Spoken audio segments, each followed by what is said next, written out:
Je me demande toujours si les vieilles méthodes de grand-mère fonctionnent, alors aujourd'hui je vais les vérifier.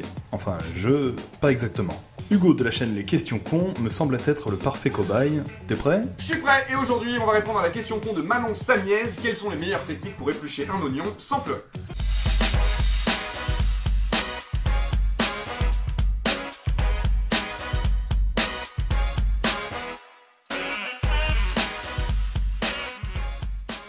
Première méthode, utiliser un couteau sans dents et bien aiguisé.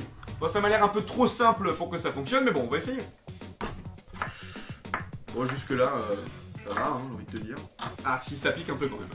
Bon, cette technique ne fonctionne pas. Ça sert à rien du deux, arrête. Pleure pas, petite sirène. Bon, deuxième technique, avoir une allumette à moitié brûlée entre les dents.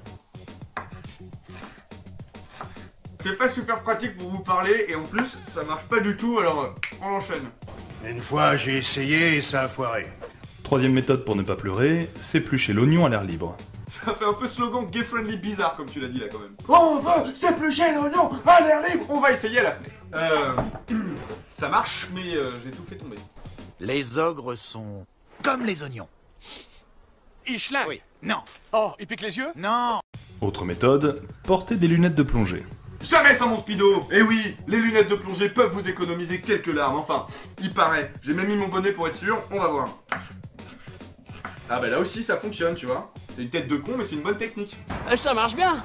Celle-ci j'y crois pas trop, mais pourquoi pas, avec de l'eau dans la bouche, on ne pleure pas. C'est complètement absurde.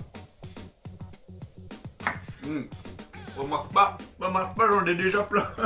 J'en ai déjà plein les yeux, ça fonctionne pas. Et je m'en fous partout. On sait jamais, sur un malentendu ça peut marcher. Une autre méthode de grand-mère qui montre à quel point ce sont de vrais stratèges, fermer les yeux tout simplement. Ça a l'air tout bête, mais c'est pas si con que ça en fait.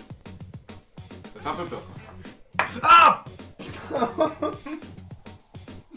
c'est super dangereux en fait. Tu pleures pas à cause de l'oignon, mais à cause de ton doigt amputé quoi. J'ai mal. J'ai beau être matinal, j'ai mal. On continue. Une bonne méthode serait de couper les oignons à la mandoline. À la mandoline perso, je vois pas comment faire. Il dit qu'il voit pas le rapport. Huitième méthode, passer le couteau sous l'eau avant de couper l'oignon. Ah ça c'est une technique qui est vieille comme le monde, donc ça doit forcément marcher. Alors là ça pique un peu, mais moins que d'habitude. Cette méthode marche. Un peu. Des fois ça marche, des fois ça marche pas. Apparemment, si tu mets un bout de pain de mie au bout de ton couteau, il absorbe le gaz et te protège. Bah celle-là je la connais pas, mais pourquoi pas. Ok, bah je suis tranquille, en fait elle fonctionne cette méthode, du coup...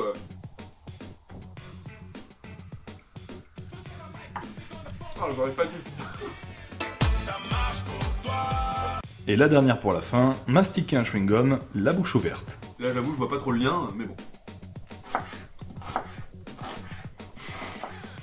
Ça marche mais pas du tout quoi. Par contre ça a bon goût. Je ne sais pas qui a inventé cette technique, mais c'est de la merde. Je pleure, petits oignons de merde.